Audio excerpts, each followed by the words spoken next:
ఆలోచనకర్త స్తోత్రం,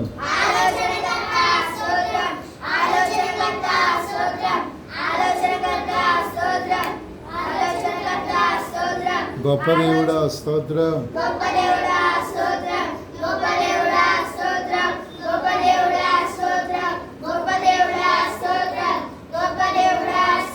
మహోన్నతుడా స్తోత్రం,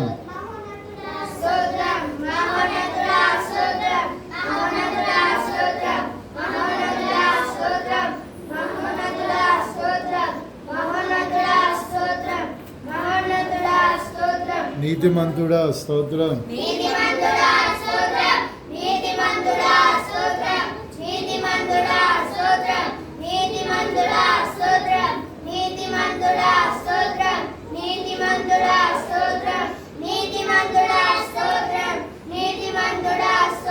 న్యాయాధిపతి స్తోత్రం,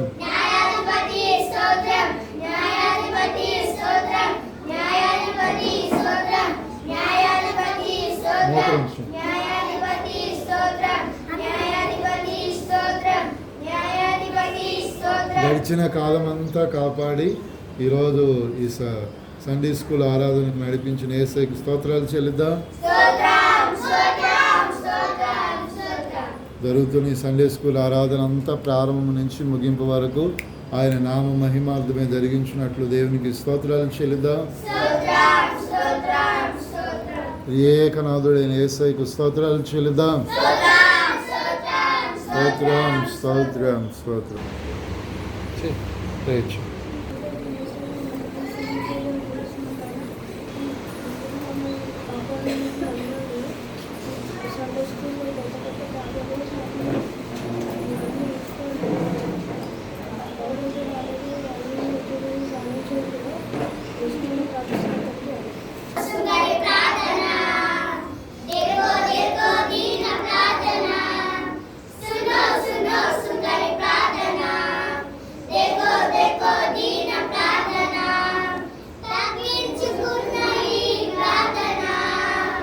దేవునికి ఇష్టమైన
అంతేనా?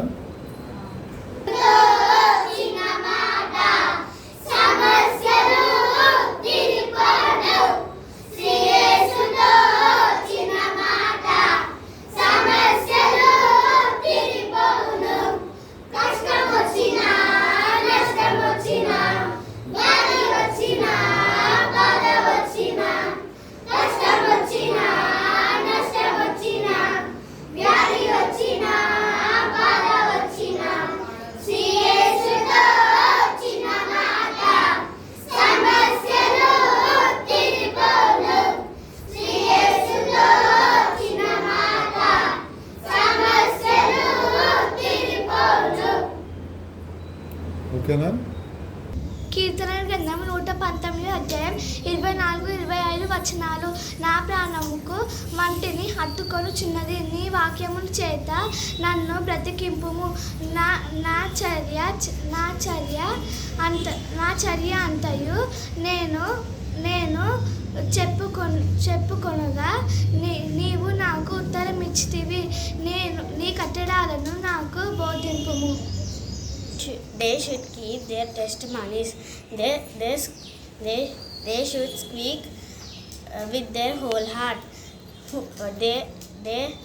They do not.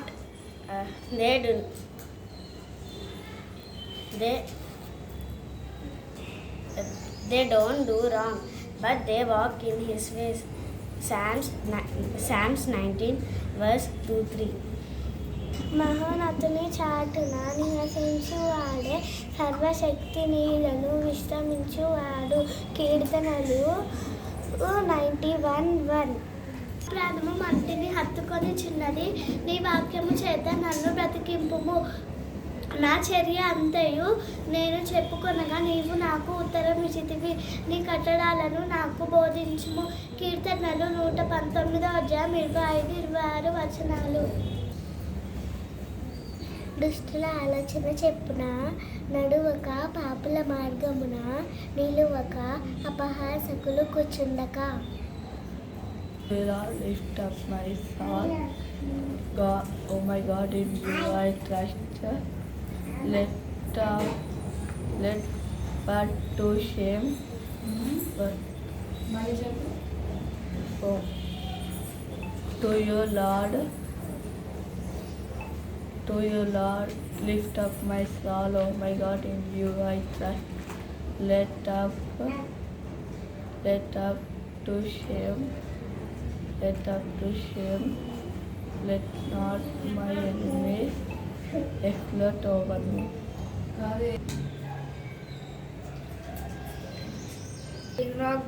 They walk in His way.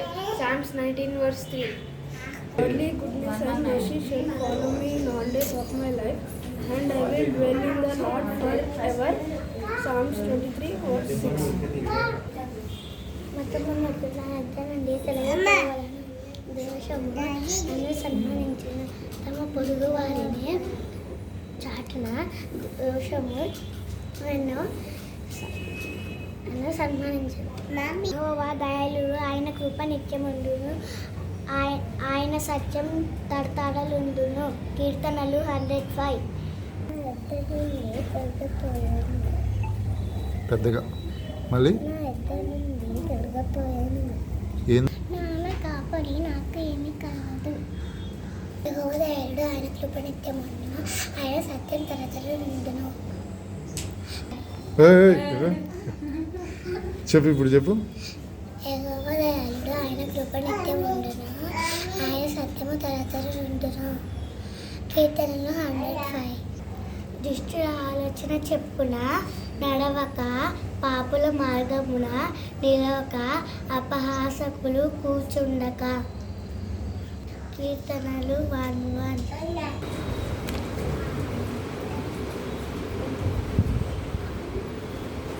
చెప్పాలి ఫాస్ట్గా.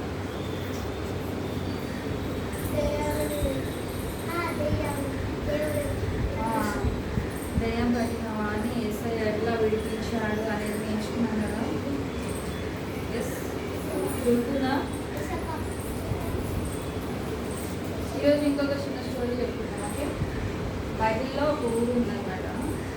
ఆ ఊరిలో ఒక అమ్మాయి ఉంది. ఆ అమ్మాయి పేరు ఏం పేరు అంటే కవిత. చెప్పండి, చెప్పాలందరూ. ఆ అమ్మాయి పేరు ఏంటి? కవిత. ఆమెకి ఇంకొక పేరు కూడా ఉంది. ఓకే, ఆ పేరు ఏంటి అంటే దోర్కా. చెప్పండి, ఎవరు ఆ అమ్మాయి? ఫస్ట్ ఆ అమ్మాయి ఫస్ట్ పేరు ఏంటి? ఇంకొక పేరు నెక్స్ట్ నీకు అడిగినప్పుడు ఈ అమ్మాయి గురించి ఈ అమ్మాయి పేరు చెప్పాలన్నమాట. ఓకేనా? అయితే ఆమె ఏం చేసేది అని అంటే, ఇప్పుడు చాలా మంది టైలర్ కుడతారు కదా, బట్టలు కుడతారు. అట్లనే ఆమె బట్టలు కుట్టుకుంటూ ఉండేదన్నమాట. చెప్పండి, ఆమె ఏం పని చేసేది? అయితే బట్టలు కుట్టుకుంటూ ఉంటూ కూడా ఆమె చర్చ్కి వెళ్తూ మంచిగా దేవుని భక్తిలో ఆమె ఉండేదన్నమాట. ఓకేనా? ఆమె వ్యాపారం చేసుకుంటూ తన పనిని తాను చేసుకుంటూ తను దేవుని పట్ల ఎంతో భక్తిగా జీవించిందన్నమాట. అయితే ఒకరోజు ఆమెకి కొంచెం అనారోగ్యం వచ్చినప్పుడు ఆ అనారోగ్యం చాలా ఎక్కువైపోయి ఆమె ఏమైందనంటే చచ్చిపోయింది. అయితే చచ్చిపోయిన తర్వాత ఆమెకి అక్కడ పని చేస్తారు కదా, ఇంకా చాలా మంది కూడా ఉంటారు కదా మిషన్ కుట్టేవాళ్ళు కదా. ఇప్పుడు ఒక దగ్గర పని చేస్తున్నప్పుడు చాలా మంది ఉంటారు కదా. ఎక్సాలో ఒక జాబ్ చేస్తున్నా లేకపోతే ఏదైనా ఒక పనికి వెళ్ళినా చాలా మంది ఉంటారు కదా.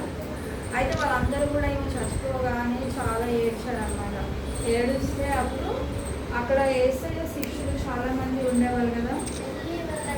అయితే ఎంతమందికి పౌలు తెలుసు? పౌలు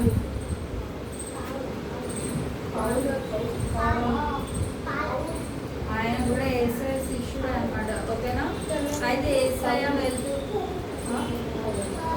చెప్పు ఇట్లనే యేసయ్య శిష్యులు యేసయ్య ఆయన భూమి మీద ఉన్నప్పుడు తన శిష్యులకు అన్నీ కూడా ట్రైనింగ్ ఇచ్చేవాడు కదా. ఎట్లా సువార్త ప్రకటించాలి, ఎలాగా బాగు చేసే ఎవరు స్వస్థత పొందిన వారిని ఎట్లా స్వస్థత పొందాలి, వాళ్ళందరినీ కూడా ఎట్లా బాగు చేయాలి అని చెప్పేసి యేసయ్య ట్రైనింగ్ ఇస్తూ ఉండేవారు కదా.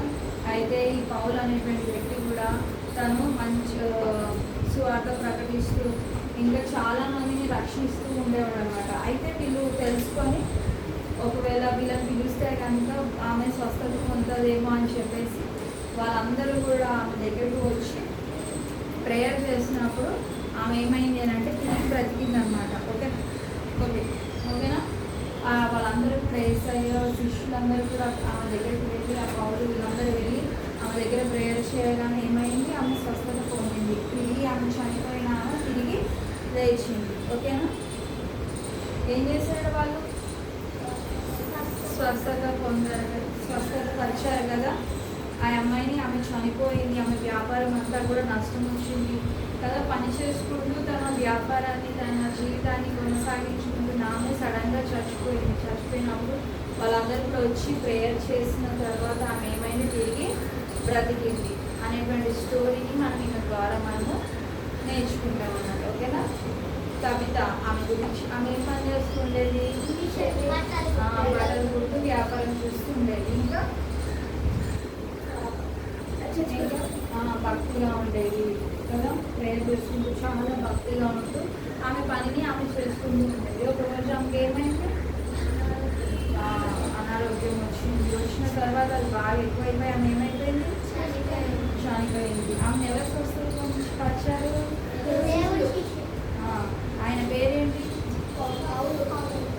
స్వస్థత పొందారు కదా. అలాగే చనిపోయిన వాళ్ళకి కూడా యేసయ్య లేపగలిగే శక్తి ఎవరికి ఉంది? చనిపోయిన వాళ్ళని లేపగలిగే శక్తి ఎవరికి? యేసయ్యకు ఉంది కదా. ఎంతమందికి లాజరు తెలుసు? ఇంకొక లాజరు, ఇద్దరు లాజర్లు ఉన్నారు బైబిల్లో. ఓకేనా? ఒక లాజరు ఎవరు అని అంటే మార్తా మరియా ఉన్నారు కదా, వాళ్ళ సహోదరుడు, వాళ్ళ అన్న లాజరు. అయితే అతను కూడా చనిపోతాడు. చనిపోయి సమాధిలో పెట్టి 3 days అయిన తర్వాత వేసే ఏం చేశాడు? అతన్ని సమాధిలో నుంచి లేపాడు కదా. లాజరు బయటికి రానగానే అతను ఏం చేశాడు? లేచి నడుచుకుంటూ వచ్చేసాడు కదా. అలా చనిపోయిన వాళ్ళని కూడా యేసయ్య ఏం చేశాడు? లేపగలిగే శక్తి ఎవరికి ఉంది? మన యేసయ్యకి ఉన్నది కదా. ఆయన దెయ్యాలు పట్టిన వాళ్ళని స్వస్థపరచడమే కాదు, అనారోగ్యంలో ఉన్న వాళ్ళని స్వస్థపరచడమే కాదు, కాళ్ళు లేని వాళ్ళకి, గుడ్డు లేని చేతులు లేని వాళ్ళకి, గుడ్డి వాళ్ళకి కదా, ఇంకా లెప్రసీ కదా, కుష్టు వ్యాధి వచ్చిన వాళ్ళని వాళ్ళందరినీ కూడా వేసే ఎట్లయితే స్వస్థపరిచాడో చనిపోయిన వాళ్ళని కూడా తిరిగి ఆయన లేపగలిగే శక్తి ఆయనకు ఉంది కదా. అంత శక్తి అయినటువంటి యేసయ్య నామంని మనము ఏం చేస్తున్నాము? ఆరాధిస్తున్నాము, మనము గణపరుస్తున్నాము కదా. అది మీరు కూడా యేసయ్యను అంతే శక్తితో, యేసయ్య ఎట్లా అయితే వాళ్ళందరినీ కూడా స్వస్థపరచడం అటువంటి శక్తితో మనం ఏం చేయాలి? యేసయ్యను ప్రేయర్ చేయాలి కదా, యేసయ్యను ఆరాధించాలి, యేసయ్య నామాన్ని ఏం చేయాలి? మనము గణపరచాలి. ఓకేనా?